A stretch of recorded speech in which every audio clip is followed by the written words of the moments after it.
Welcome to the Lifeboat Live. We have 4 simple rules. Number 1, we don't discuss politics, ever.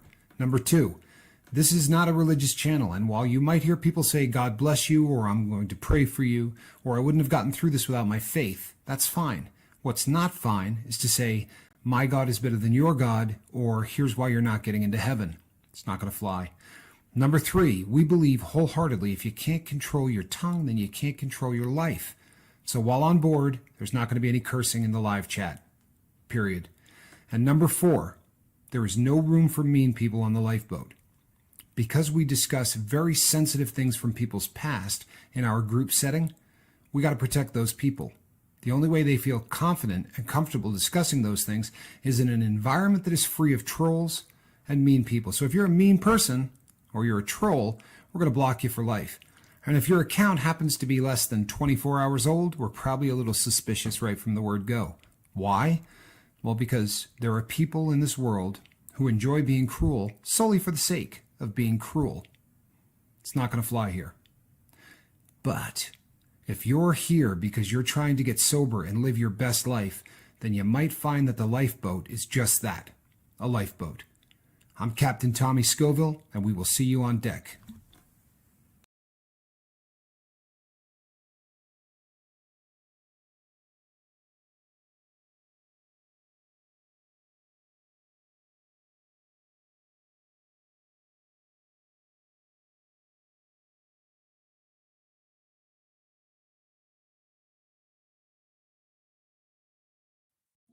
All righty. Hey, good evening, everybody. I'm Captain Tommy Scoville, and you're on the lifeboat, and that's Club Soda for all of you watching. I want to thank everybody for tuning in this evening. I want to thank everybody that was on last night. We had a good live feed. We still got some thoughts and prayers, people, so I like to start the show. Positive energy, however you do it. But thoughts and prayers going out to Saigon Cinnamon and his boy. Leisure Beast still, and we'd also like to keep Case 1320 as well in our thoughts and prayers. They're all suffering with C+ math, and we know that that's tough, so keep them in your thoughts. Also, JC, the husband of the Grizz Cub. He's they were in the car accident. If you remember, they took a left, got T-boned, and he was injured considerably worse than she was. He required some surgery, and he's going through it. He's experiencing an awful lot of pain, which is, par for the course after getting T-boned by someone running a red light. But he needs our thoughts and our prayers. Andrea's little brother's doing better, but let's still not forget him, and Pam as well. And then, of course, let's not forget Deja. All right, people. First off, like I said in this morning's video, yesterday was just a great day. We had a really good day here on the lifeboat. It was one of those days where everything goes great, and there were a large number of people who came on board. We also got, I think, I would have to check with the Bobble, but I do believe it may have been the highest number of views that we've had in a day. If not, it was really close. We had a really good day. Yeah, it was a good one. We're really, really happy about that, people. It's one of the things that you really hope and dream for. When you start a channel, you want that kind of growth, and we have it right now. But as I said the other day, you keep it in perspective, because the great times in one's life usually don't last forever. But the great news is neither do the bad ones. And more importantly than all of those cool statistics, what's really kind of been going great for us is the number of people who have been coming on board, who are plugging into the system, so to speak, that we have in place. Today, I got 4 letters of people who were doing introductions, where they were telling me a little bit about themselves. And I'll be honest with you, these people can write.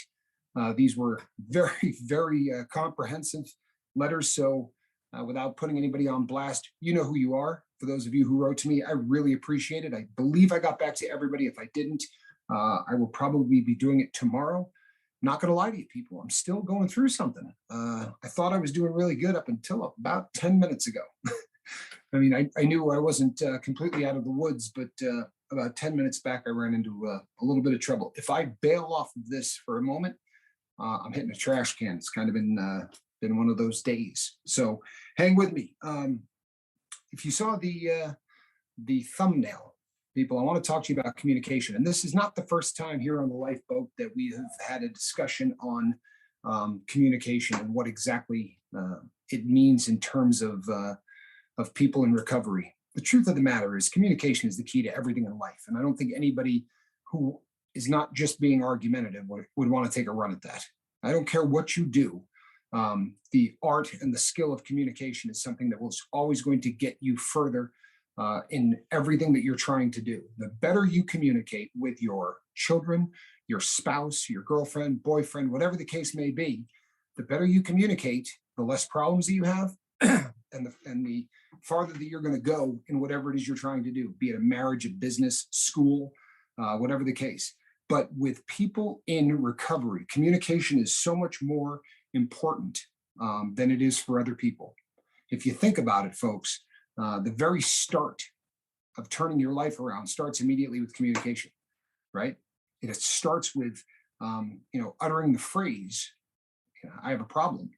And very oftentimes, admitting that to yourself obviously is huge. It's the most important thing.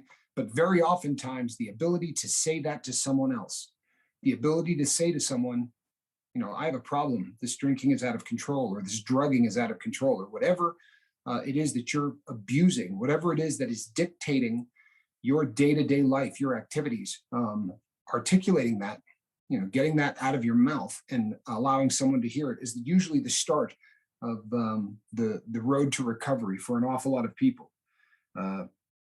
Unfortunately, very oftentimes, people stop right there. They feel as if it's enough to get the ball rolling. And to be really honest, people, it isn't. And we've had in the last little bit an awful lot of individuals who have stepped up to the plate to say, you know what, I'm done. I've decided to draw the line in the sand here. I'm no longer drinking, or I'm no longer drugging, or whatever the case may be.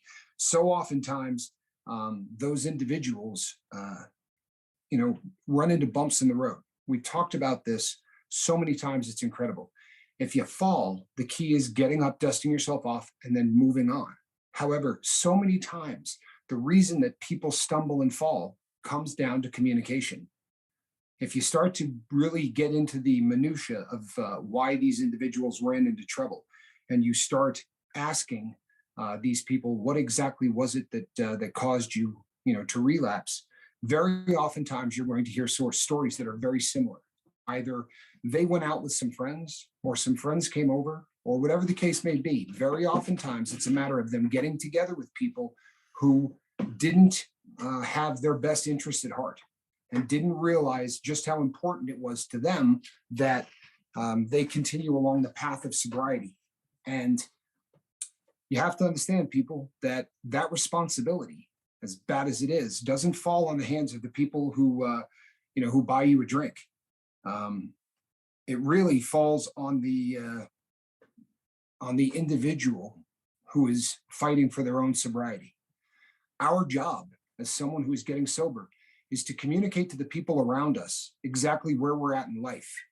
There's been many a discussion here on the Lifeboat about whether or not you cut people out of your life completely. If you just get rid of anyone in your life who happens to participate in the same activities that you were doing when you were before you were trying to get sober. So if you have people who drink, you say, well, that's it. I'm not hanging out with anybody again that ever touches alcohol. That's a tall order in the society that we live in. To remove every single person in your life who ever touches an alcoholic beverage would probably really thin the herd in terms of people that you can talk to and have friends and relationships with, because much of the society drinks. So it's probably a little bit easier if your drug of choice is heroin, because obviously, even though our sphere of influence is probably loaded down with heroin addicts, the rest of the world, you don't run into so many people who are, coming up each day and offering you heroin. We've talked about this before. But your responsibility as someone who's just starting to get sober is to make these people understand one of two things. Either you're going to cut them out of your life, but if you're not, then you need to make these people understand where you are. And I know that that's a difficult thing to do. I know it's an uncomfortable conversation, but it's not as uncomfortable as saying, hey, I relapsed, right? That's an uncomfortable conversation. Saying to the people you care about, hey, you know what, I stumbled and fell. It's amazing how many people are just brutally honest here. If they run into a bump in the road, they come here immediately thereafter, and they tell everybody that. Usually they say something that really doesn't make sense, like, "Hey, I let you all down." You didn't let anybody down. You didn't let anybody down. The fact that you're here and you're back and you're talking about it proves that you didn't let anybody down. You may feel as if you let yourself down, and that's something that really falls squarely with you in terms of how you react to it. But the truth is, I think you have to think about it more philosophically. What you need to think about is, in the last 40 days, you might have drank twice. Well, that's not your normal behavior, right? In the last 40 days, normally you would have drank 40 days. So if during the process of getting sober, you stumble 2 out of the first 40 days, I think you're doing fantastic. That's my personal opinion. And that's something, again, that, you're the final arbiter of exactly how you rule on your sobriety. But the important thing is to let the people who are being stumbling blocks know that they're being stumbling blocks. To articulate and say to somebody, "Hey, this is the deal. You know what? I'm not joking around. When I say that, for me, this stuff isn't the same as it is for you. For me, this stuff in the bottle is killing me. It's ruining my life. It's dictating everything that I do. The fun for you guys, you go out, you have your drinks, you do what you do, and then the next morning you go to work and life is good and everything is fun until the next weekend when you do it again. It doesn't work that way for me. For me, the fun stopped years ago. And now it's just a matter of me wrestling day to day with the desire to continue to drink all day long, right? Making someone understand exactly where you're at. That is a skill, and it's not a comfortable one. It's not something that most people, first of all, obviously, it's not something you're used to doing, right? This isn't the normal conversation that you have with most people. Not, "Hey, the New York Giants have a great team this year," or, "Where are you heading this weekend? How's the wife and kids?" Those are the kind of meaningless conversations that we just fill our time with most of the time when you talk to people, or you talk about politics or whatever the case may be. But to say to someone and sit down with them and get serious and say, "Hey, you know what? Drinking is ruining my life. It would really make me happy if you don't come to my house with a 12 pack. I know you're trying to be cool. I know that in our former life, you're doing the nicest thing that you could do. Hey, I'm stopping by and getting this guy hammered." Right? If you don't articulate that, this person thinks they're being an ace. They think they're being the best friend in the world. Hell, they're breaking bread. They're spending money to get you a buzz. And if that drug of choice happens to be something other than alcohol, they're really spending money. If a guy comes by and says, "Hey, I got pills and I was ready to get you high," he's doing something that in his mind is really kind. You have to go out of your way to make people understand that that's not the kind of kindness that you want to have anything to do with anymore. That this is it. I have drawn a line in the sand. And the person that you have known for the last 3 years, 5 years, a decade, 3 decades, whatever the case may be, that person is changing. I want one thing out of life, and it has nothing to do with that bag of dope that you got in your pocket. I'm not judging you, and it's important, people, that you don't come off as preachy for real. I mean, why? It doesn't do any good for the image of people who are sober. It doesn't do any good for your image, and you don't want to develop an adversary. All you're trying to do is make somebody who cares about you at some level understand that if they really do care, that the best thing that they can do is either avoid you or don't bring temptation to your doorstep. And that's really what's happening. So it's a matter of saying to them, "I realize you're trying to be cool, but what you're doing is putting me in a position that is ruining something that I'm working at very hard." And if you're in a position to say, "Hey, guess what? In the last 40 days, I drank twice. Both times it was because you swung by with some beers. I love you, man. And I'm not strong enough, apparently, to say no." There's nothing wrong in saying that. There's nothing wrong in admitting that. I'm at this stage of my sobriety where I don't feel rock solid yet. So I need a little bit of understanding from you. It's essential that you do everything within your power to help me. Now, this is a conversation that you have to have with people other than just people who you're getting high with, right? This is also a conversation, slightly different, same vein, that you need to have with family, right? Because if you're really doing this and you're all in, then you're like Cortez, right? When you find the new world, you burn your ships. Because if you leave them in the harbor, the first time that it rains, you're going to go, well, this place sucks. We're heading home. Right? That's what happens to the addict. The first time things get tough, we say, oh man, screw this. I mean, this is what sobriety is all about. I don't like it. I prefer when I don't think about anything and I can just sort of put all of my problems into the pipe and smoke it. Well, you need to even have this conversation with individuals who don't get high. And if you say to yourself, why would I do that? Well, because as addicts, we'll use me as an example. If I was out of money and I was too sick to steal, or I was just not I didn't have the wherewithal to get up and make it happen that day, then I was going to tell somebody a really good lie, right?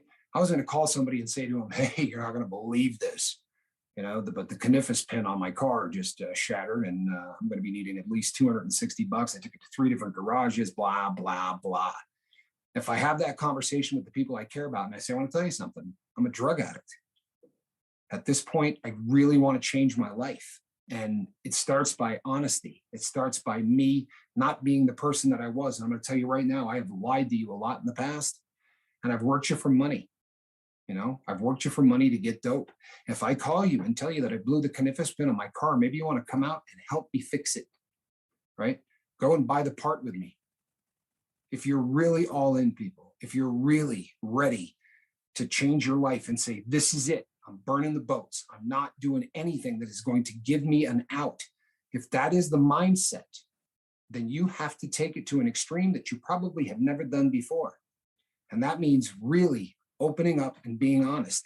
It's not a comfortable conversation, but it's going to do something more than just keep you sober. It's going to start to build bridges that you have destroyed. And whether you believe it or not, they got a pretty good idea. They have a pretty good idea. How many people got 16 flat tires in 2 years?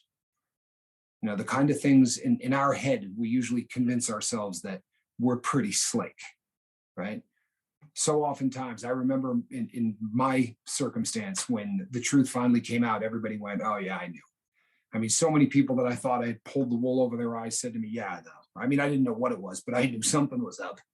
Your lifestyle is not really something that you see in normal people in any way. But if you're going to be all in, it's going to be a matter of you telling friends, family, everybody. I'm sorry, hold on. Still a little tasty there, Mark. Yeah. So when you start to think about communication in terms of your road to sobriety, it can be your best friend or it can be your worst enemy. If you choose not to communicate with people, then you are literally putting roadblocks in the way of your success. Your friends showing up with booze is gonna happen. Your drug addicted friends who come up on a huge bag of dope are gonna end up calling you. You know what? Let's call Tommy, man. Let's get him high. I haven't seen him in months. They think they're being cool. You got to be all in. If you're not communicating, you're setting up possible failures at every single stage of your development. It really can be your best friend or it can be your worst enemy. One of the other things that you really need to work with is setting up boundaries. We've done entire shows about this. As we first get sober, there are things we're not equipped to handle. Let me put it this way. When I first got sober, there was a ton of things I couldn't handle. And setting up boundaries and explaining that to people is something that really benefited me. When people would say, call me on the telephone and go, hey man, there's a party. Well, I wasn't getting that call because very early on, like when I got out of prison, there were 3 or 4 people that were still alive that I used to spend a lot of time with. And I had that conversation. Don't call me and invite me someplace where there's going to be dope. It's not someplace I ever want to be. I don't want to be in a situation where they're laying out my drug of choice on the table. Or just as bad, I know that every single person in the room is nodding. Why would I want to be in that room? For real, why would I want to be in that room? There's only one reason I would want to be there. And I promise you, people, if that's something that I want to keep on the back burner, then I'm not all in. It's a situation where you are laying out the groundwork for the rest of your life. You are laying out what it's going to mean to either get through this or not get through this. And it very early on is when the hazards are at their most dangerous. When you are 10 to 15 years sober, right? It's probably not such a big deal if a guy swings by the house with a 12 pack and you go, hey, I've been sober 10 years. I don't drink that stuff. It's all good. You do what you do. But yeah, it's not for me, man. I don't drink. The longer you've been sober, the more that's probably not such a big deal. But in the first 3 weeks, the first 10 days, someone coming by like that, that's a relapse waiting to happen. And you got to position yourself to where communication is something that's going to save you or not. Setting up boundaries. You're not allowed to come over here with alcohol. That's a boundary, right? You're not allowed to call me and tell me you need to get a ride somewhere so that when I pick you up and I go, all right, where are we going? To the dope house. That's not something that's going to happen, right? There needs to be boundaries. You need to communicate to people exactly where you're at in your life and what this means. If you don't paint a picture, for the people in your life of exactly where you're at and where you want to be, then quite simply, you're going to fail. Cut and dry. There's no other way to put this.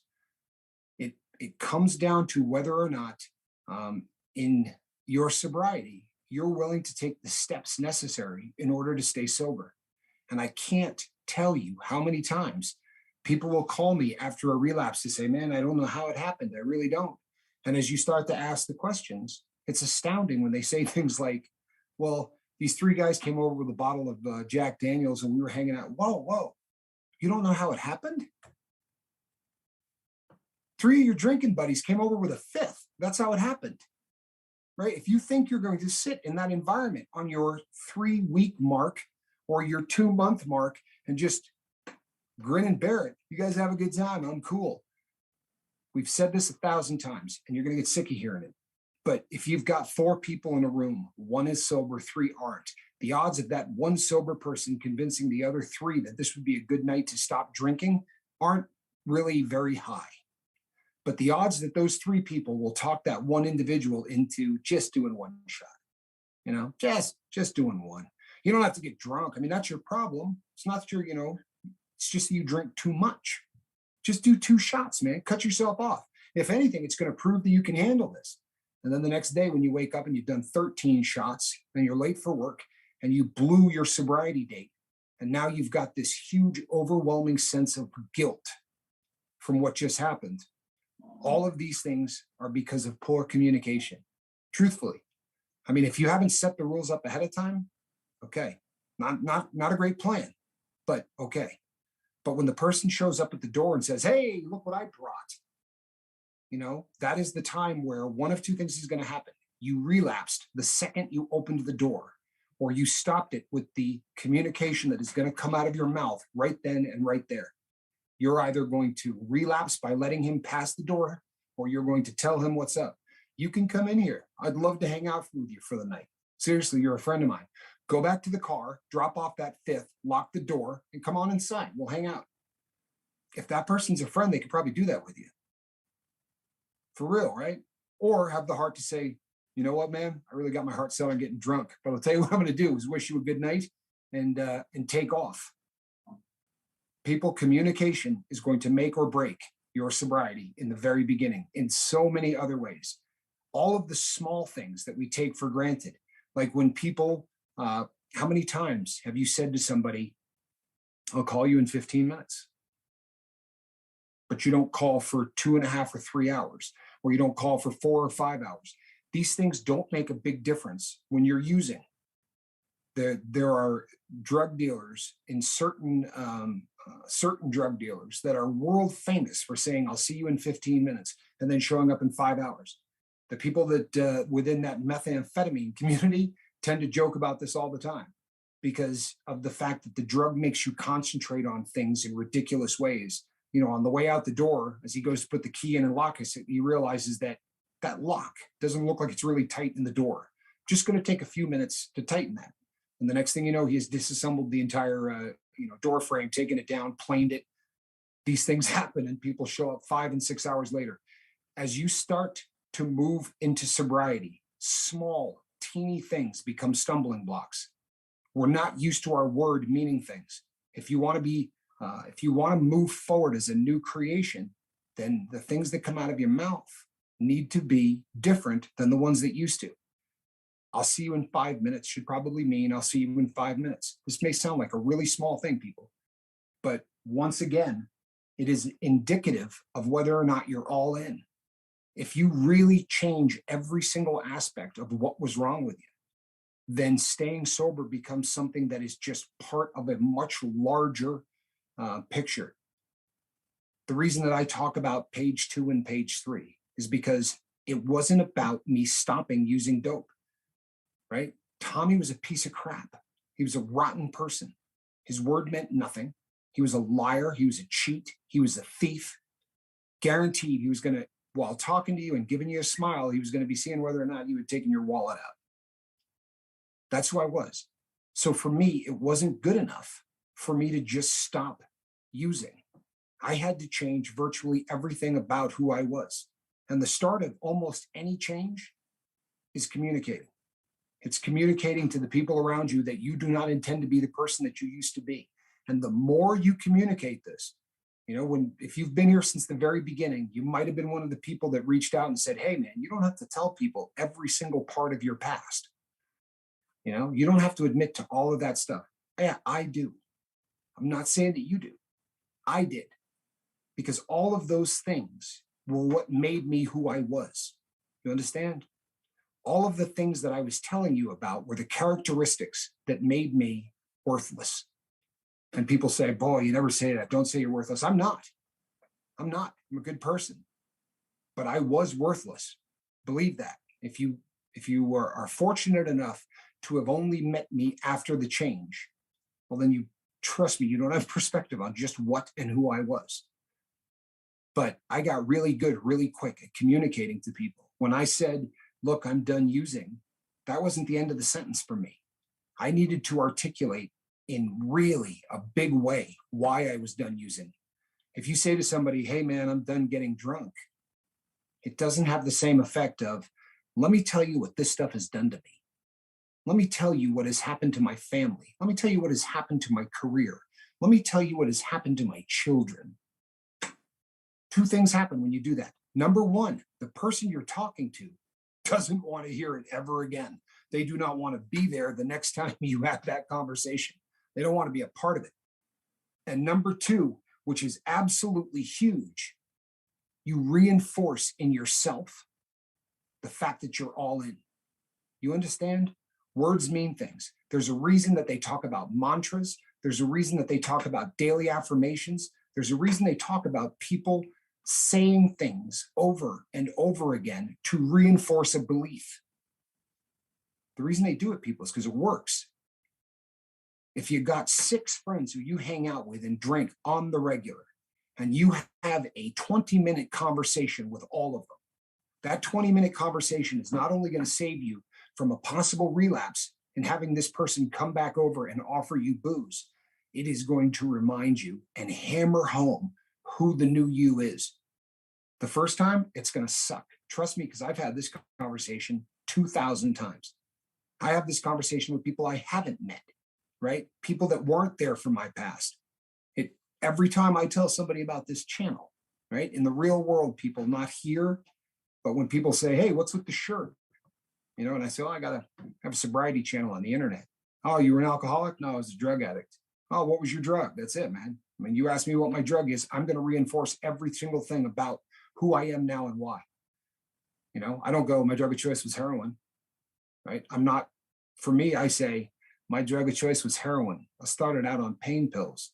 And once the doctors cut me off because paying for 12 Oxycontins a day was a problem for them, I moved into heroin. And once I started doing heroin, the wheels came off. At one point, I was the president of a publicly traded company and had a high 6-figure a year salary. I managed to blow that and in the process, lose a wife, children, houses, cars. Everything I had was gone. Didn't get my attention. I went and got another girl, started doing the other stuff. Same thing. Lost it all. Got back up, did it again. It didn't stop until eventually I got blackballed in the industry that I worked in, and no one would touch me with a 20-foot pole. For that reason, the only option left to me to come up with enough money to pay for a 7 gram a day heroin habit, which I was smoking, shooting, snorting, any way I could get it into my system. It was all I did all day, every day. So I started stealing.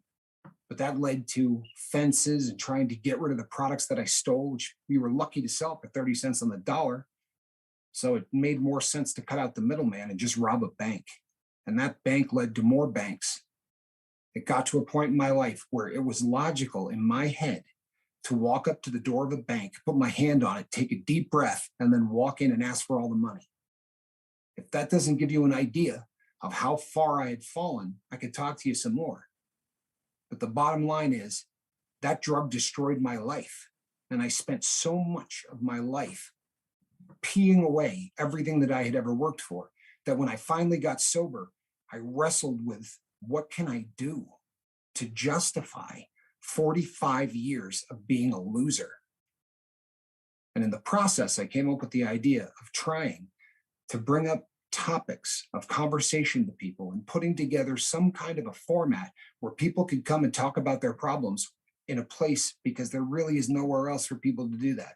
Yeah, there's rooms. For a lot of people, they don't want to stand up and talk in front of people. The number one fear on the planet is public speaking. Do you realize that? I'm not making that up. So group therapy is great, but you throw in the fact that most people are terrified to speak in front of 9 people, and the group thing takes on a whole different kind of a meaning. But if you let those people type out their problems, right, without anybody looking at them, without anybody judging them, without anybody doing anything other than hopefully supporting them, well, then the dream of the lifeboat sort of took shape. It's a little bit of a different answer than I was addicted to heroin, but it drives home for me exactly what it is I'm doing every single day of my life. And I don't care how long I've been sober. I don't care how many anniversaries I'm able to celebrate. The bottom line is I am still a guy who is one hit of heroin away from being back in prison. I promise you, people, if I do one sniff, one shot, one smoke, one taste of heroin, I'm not going to stop until somebody incarcerates me. That's how it works. I know who I am. Do you know the power in realizing who you are? You know, when people talk about how, you say that you're powerless over your drug. Well, I'm not powerless over anything. People, the power is in admitting that you can't control it. At that point, you truthfully take control of your life. I've said it before, but admitting that the only way to win a fist fight with your drug of choice is to not get in a fist fight with your drug of choice. That's winning. It's a form of communication with yourself. You do understand this, right? I mean, we lie to ourselves through self-talk for years as an addict. I can stop. I can stop anytime I want. We may not say that out loud, but we're telling ourselves that, right?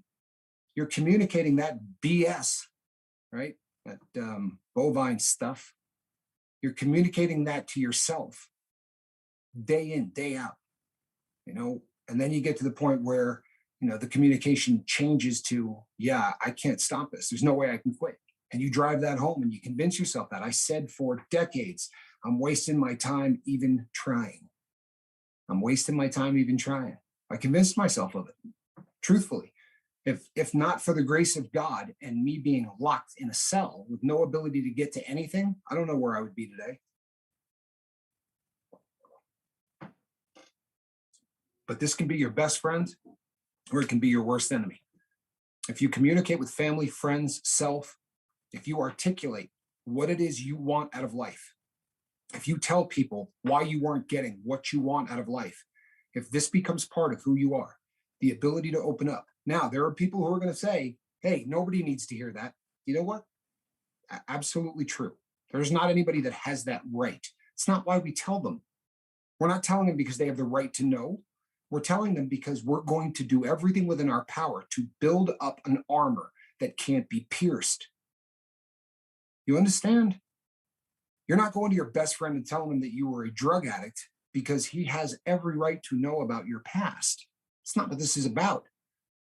It's about setting up boundaries. It's about articulating the new you. One of two things happens with friends. If they're real friends, they're going to respect that.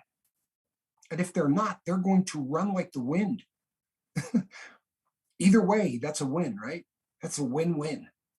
Because if they take off, man, they were never your friends. Or if even if they were, the bond was built on one thing and one thing only. Do you know how many friends I had where the only thing we had in common was heroin? That was the bond. The bond was that if my dope man got busted, I could call this guy and he would call his dope man. And if my, dealer got popped, he could call me. And that was usually the only time that we ever got together. If I got a phone call from that person, I didn't even have to say hello. I'd go, "What happened? He get busted? I don't know. He's not picking up the phone." Those aren't friends. You might convince yourself that they are. In fact, when you're in the life, you'll convince yourself that they're the greatest friends in the world. Man, I was sick and this guy brought me over a fix. I don't know. Maybe that defines for you what a friendship is. See if the guy's a real friend.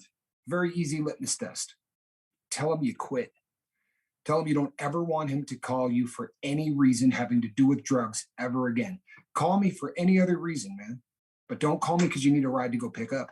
Don't call me because you need to borrow money to pick up. Don't call me to tell me you got dope. Our relationship changes today. It's never going to be what it was. And see if they stick around. Boundaries, communication. This, people, is going to decide whether or not you remain sober or whether or not you fail. Plain and simple. Sorry. I'm not going to lie to you, people. I don't know if you can hear that noise, but that's my stomach. This is the part every day where I get the opportunity to look down at the comment section and see how many people think I'm wrong. It also gives me the opportunity to throw this over to my bobble-headed partner, my friend, my brother, Mr. Mark Wages. Mark, how are you today? I'm living large. How are you? How are you? Awesome stuff, I'm huh? hanging in there. Just a really good conversation. I mean, I can't say it enough. It really, I just, there's so many things that can be unpacked here. I mean, it's such a big thing because if you think about it, communication touches everything. Anything we do, we have to communicate. And there's been some really good communication, by the way, in the chat. And, there's been a lot of chat in there tonight about quitting nicotine, smoking. And that, in my opinion, guys, that's probably one of the hardest things to do. And there's a lot of reasons for it. Obviously, it's very physically addictive, but it's also it's so widely used. It's much like alcohol, but all day long, right? I mean, you see everybody everywhere. And, I really do think that is probably, in my opinion, like I said, one of the hardest things to quit on this planet because you go through some very serious withdrawal, not only physically, but mentally. Because you have to look at it all the time, no matter where you go. It's not like you can hide from that one. You can't. It's like overeating. We can't hide from food. We have to eat. It's very similar to that. But what I would say, though, my son, he, unfortunately, he smoked too. And, I've watched him go through what his battles were with trying to quit that. And he's 26 now. And listen, the only thing that worked for him was something I didn't even know existed. It's like it's nicotine, but that's all it's in it. And it's like a dip, but it's not. It's like these little pouches that you stuff between your, cheek and your gum. And it's like mint flavored. I mean, they're flavored. And that's pretty much all that's in it is nicotine. But that's the only, he's vaped. He's done all those things to try to quit the smoking part of it. But, we have to go back to the same thing. Listen, you're not going to do it unless you enjoy it. Right? I mean, that's just what you have to understand that. That's why it's addicting. I would be stupid to sit here and tell you that I didn't like taking the opiates. I'd be lying to you straight to your face. And, that's one of those things that you have to try to break. You have to try to make that mental disconnect from that particular issue. That's a very hard thing to do. When I went into, this is something that blew my mind, because when I went into in-house rehab, I couldn't believe what they did to these people. And it wasn't, I'm sitting back because I'm not a smoker, so it didn't bother me. But not only did they make them quit their drug of choice, alcohol, meth, whatever else, heroin, whatever else anybody was on in there, but they also said, no, you can't smoke here either. So they're having to quit two major addictions at once. I just could not imagine the feeling of that. You know what, too? I think one of the things that people lose sight on, and it's more of the pharmacology behind it. But nicotine obviously is a very addicting drug. But when you hear doctors and people like that talk about, them saying that it's harder to beat than heroin in some cases, one of the reasons that they say is the delivery method. Right? As a guy that smoked a ton of heroin and shot a ton of heroin, believe it or not, people, the fastest delivery method in the body is the lungs. It works faster than snorting it. It works faster than shooting it. When you shoot drugs, it goes around your system. When you inhale that, the cartoon used to show a truck coming by and filling up each part of the truck as it was driving on the road that is your bloodstream going by the lungs. And there is no faster delivery method. When you were, if you were dope sick, that first hit before you blew it out, I mean, literally in a half a second. And what nicotine does to relax people, it does so fast that when they light that cigarette, before that first exhale is out, the drug has already been delivered to the system. And it is that delivery method that makes it just insidious. It relaxes you and it does it so damn fast. And I'll tell you something before, I'm still struggling with a vape device. So nicotine still has my number, something I need to, and it's just laziness at this point. I mean, I know that, but I have sworn that this is the last bottle of fluid that I buy, which I'm wrestling. I'm very happy about. I've been trying to milk this as long as possible, but this is the last. I promise you. Needs to come to a stop. I quit, I don't know how many times, but yeah, nicotine is a vicious drug. And the reason is it just relaxes people. It's one of the great, I mean, as far as what it's designed to do, it does it. And it does it very, very quickly. But your son's method has become very popular. Those little pouches you were talking about, they basically are the equivalent. It is to a Skull Bandit what a vape is to a cigarette. So there's no tobacco in it, but it acts just like a Skull Bandit would. It's just a flavored pouch of tobacco, and it's a lot cheaper than nicotine gum, which costs you $100 or whatever. Right, and I think that's why it's actually, this has been the most success he's ever had with this, and I think what I would say that, and just an opinion, guys. Remember, me and Tommy, we're not doctors or anything like that. Just remember, these are all opinions, So any advice that I'm saying, I mean, you take it with a grain of salt. Just listen to what I'm saying. I'm just going through, what I deal with in my own life and what I see. But I watched him do things, and this has been the most success he's ever had. And I think that a lot of it is because not only is he able to get rid of the physical aspect of it, starting to slow down on that, but he's making that mental break connection that he had with all the motions going around, like lighting up the cigarette. It's much like the heroin addict. They get addicted to the plunge of the needle. It's very much the same thing. So if you're able to do both of those at the same time, that's pretty impressive. And I asked him, because he's been very honest with me about stuff like this, always has, because I've always been upfront with him with my issues. But I asked him, I was like, how are you feeling? And he said, well, listen, this is the best I've felt trying to come off of anything. So in his opinion, it's the best thing for him. And it's helping him out in so many other ways. It really is. I mean, I don't know. He said it was not really extremely expensive. It's much like the price of vape, I think, what he was saying. So I'm not sure if there's a financial benefit from trying to go that direction or not. I really don't. I simply don't know. But he seems like I don't know. It seems like he's happier. It's just really, it's an odd thing to watch because I didn't expect it like that. Good for him. Yeah, and I've been really, really proud of him, and that, anybody out there that has kids that are going through any of this, anything at all like that, make sure you tell them when they're doing something good. They need to hear it.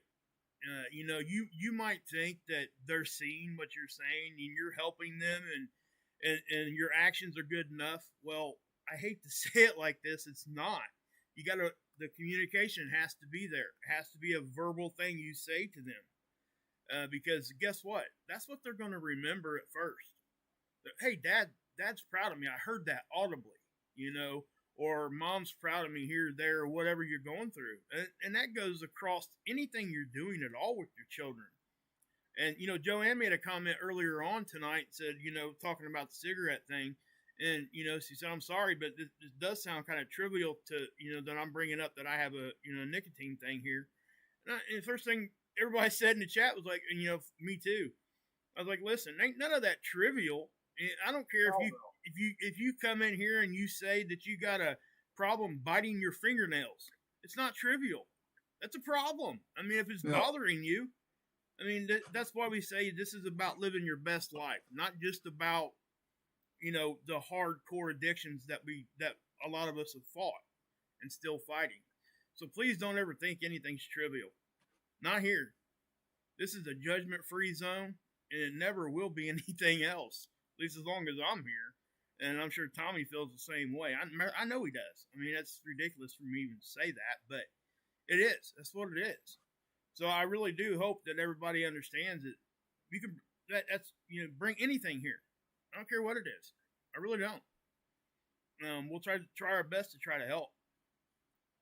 So yeah. Yeah, no question. I do want to give a shout out to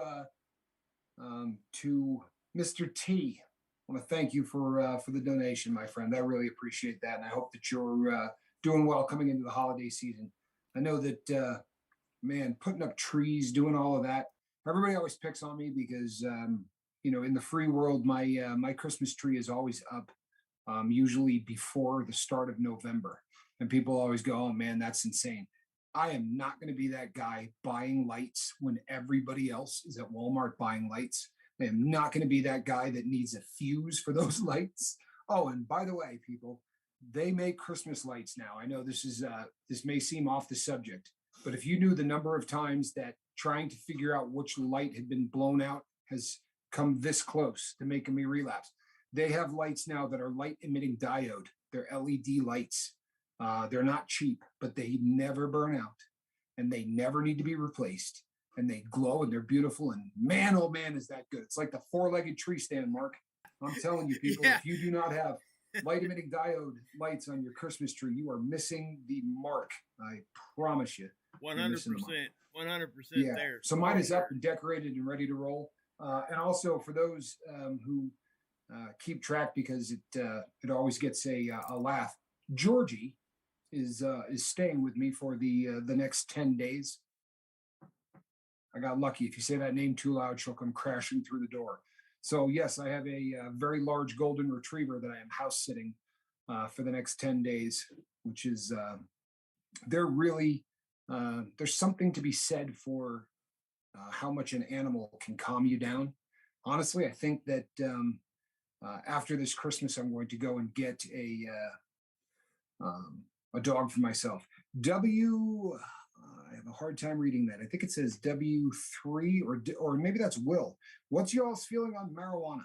I know there's benefits, but I guess you can become addicted to that as well. Anytime we talk about getting addicted to anything, there is a physical addiction, right? And then there is just the addiction of you can't live without something because mentally you just become dependent. And we're not much for bad mouthing substances. That may sound crazy, but really what we badmouth is the inability to live without something. So there are a bunch of people who are members of the lifeboat crew who use marijuana recreationally. There are a bunch of people who use marijuana medicinally. I don't have a problem with either of those things. It is not something I can use personally, aside from the fact that the federal government would throw me back to prison the first time I tested positive for it. Because I'm on federal probation. But even if I wasn't, it's not a substance that I can mess with because I will get addicted to it. And I will get addicted to it fast. But that's me. I know a great deal about how I react to drugs at this stage of my life. And the concerns I have with cannabis are that you don't hit rock bottom with it. It's one of those drugs that you can smoke every day for the rest of your life and probably not notice a whole lot of damage in terms of financial damage, right? You're not going to be stealing to get a bag of dope, more than likely, right? A bag of pot isn't usually going to break the bank or cause you to do anything stupid. But I've told this story before, but we were planning to go and talk to high schools, to kids. and we had gone and done a few test sessions there, and I would talk about marijuana, and I would, say, raise your hand if you have an uncle who lives in grandma's basement and plays video games all day. And, like 15, 20 hands would go up and everybody would start chuckling. The danger of that substance, in my opinion, is that for a lot of people, it really steals ambition. And I think the first time I said this, somebody actually said, unless your ambition is to smoke pot and eat Doritos, in which case it's great for your ambition. No, I think that there's a danger in apathy. I think it tends to make people dream great dreams and then not do much about it. And there are the Steve Jobs of the world, the people who were able to smoke pot, still get an awful lot done and be very, very productive. I know that wouldn't be me, but in terms of the substance itself, I don't have a problem with it. I really don't. I mean, I have a problem with it because I would, but in terms of people using it, we don't really bag on anybody for using anything. We just don't want people to become dependent to where that drug rules your life. And there's a pretty easy definition for that. If you have to have it, I mean, can't live without it. I would liken it to something very similar to trying to quit.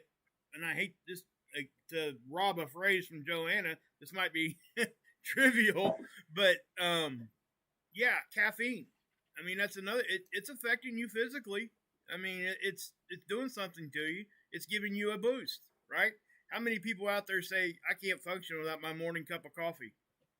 And none of those people are addicted to anything else, but that they don't realize when they're saying it that they're physically addicted to it. And I'm not trying to laugh at that. I'm just trying to give you another, way to look at the whole subject, substance against substance. That's why we don't do that here. Because, what's a problem for me isn't a problem for Tommy. What's a problem for Tommy isn't a problem for me. And that's why this all works like it does, because we're able to get an outside opinion and an inside opinion at the exact same time. You got people that are fighting different things, but at the same time, we're all fighting similar things. So it does. And again, I have to say that it goes right back to the communication topic. It really does. The whole communication thing is so key. And I actually battled something this week, and I don't think I've even told Tommy this yet. I think I did mention it to you after stream. My extra, because I'm on Suboxone, so I take my Suboxone, right? And, when I'm trying to titrate, I got to the place where I was taking the extra and keeping it and saving it. Why did I save it? It ain't for what you probably think. It's just because the place I went to before I got to my current recovery group's place, there were so many rules and so many crazy things that would happen that, you just never knew if you were going to get your medication. And I'm being honest. And I lived like that for 7 years in fear. Every time my prescription day came up, I was in fear. And then if you walk up to the window and they say, oh, it's because they would give you random urinalysis tests. Yeah. And you stand in a line for 2 hours, you get to the window to get your prescription. Unfortunately, there's people there that would dose every day right there at the facility. And I'm seriously, guys, it'd be right around Christmas time. I seen a 4.5 hour line wrap around the building in negative degrees weather, right? So how could that not put a stigma on the whole thing in the community? Because it did. And obviously that's been corrected since, but having that extra in there, it really started to bug me. I started thinking about it all the time, even though I know if I went in there and took one, it wasn't going to do anything. It was a complete mental thing to the point where, because my wife, she keeps it in there and, she didn't know I knew where it was at, because she hides it just for that same reason. Sure. And I accidentally found it. It was just like, seriously was like that. So I'm like, what the heck? And I catch myself. And then when she asked me about it, I caught myself almost getting ready to lie to her. I was falling back into the stupid stuff.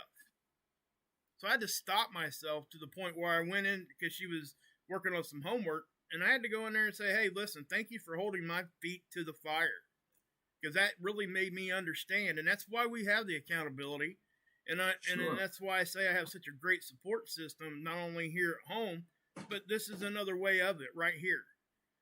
Just being able to voice that is almost like taking weight off your shoulders. It really is. And, and so thanks for everybody that's here listening to me. But I'm telling you guys, I'm 10 years sober, right? In recovery. Never relapsed. Not one time. And I'm not saying that out of pride. I'm just saying that I'm not immune to those things either, even 10 years down the road. And that's why we always say you're in recovery, you'll never be out of it. That's why. Because those little things. No question. So, I mean, I figured I'd share that with you guys. Hopefully that helps somebody. But, that's just what I went through this week. And it really was. It's been longer than a week, actually. And I knew where it was at before for months. But this time, for some reason, it bugged me. I'm like, what the heck is going on? And my wife's seen it. And thank the Lord she loves me enough. I mean, wow. I apologized to her and everything. I'm like, because I didn't lie to her, but I caught myself almost stumbling over my words, getting ready to. And I'm like, what are you doing, stupid? I mean, just tell her the truth. And it's that old mindset, right? And every once in a while, we talk about it, it's triggers. Those things are there in 0.33 of a millisecond, something like that. You don't even know it's going to be there, but there it is. And it's coming up on an hour, so I guess I'll quit bobbling in my gums and my head. But that's all right, no problem. Two things I do want to say real quick. I saw Leisure Beast in the comments section, and I have not seen that name in so long that it warms my heart. Leisure, we're so happy that you are here. I'm taking that as a very good sign, and that is really an awesome thing. But I also saw a question by Moment of Truth where he said, is Suboxone something that works for pain? This will not be something that I can answer in a few minutes, but what I will say is this. John Lewis, the man that developed the drug, developed it as a painkiller. It is considerably stronger than morphine. The way that it is put together for the purpose of a cessation device, right, as a treatment for opiate abuse, takes away some of that pain-killing property because it's mixed with naloxone. It has a completely kind of a different, pharmacologically, it does something different, but it is a painkiller first and foremost. I would love to answer that question for you in a much longer time than a couple of minutes. If you do have my email, since we've been sort of going back and forth, I will shoot you an email that tells you all about it. But we do want to keep this right at an hour, and I have something I have to run and do anyway. But I do want to thank everybody for coming here. I really appreciate you. Brandon, love you, my brother. Brandon is here, and he is a stud, people. Brandon has dusted himself off. He's back on the trail, and we're proud of him, man. We're really proud of him. He reached out to me for the first time, and Brandon and I have been sending emails back and forth all day, which also warms my heart. I want to thank all of you for being the crew that you are. I am nothing but honored to be associated with each and every one of you, and I know that my partner feels the same way. Joe was here too, Tommy. What's that? Joe was here earlier too. Yeah, well, I knew Joe. Joe had told us he was at church yesterday, so. He actually came in the chat tonight. So awesome. Yeah, you don't need to be looking to get on it, brother. But if you don't want the question answered, you don't have to. I do want to thank everybody for being here. I'm Captain Tommy Scoville, and on the other side of the glass, Mark Wages. Thank you, everybody. Have a great night.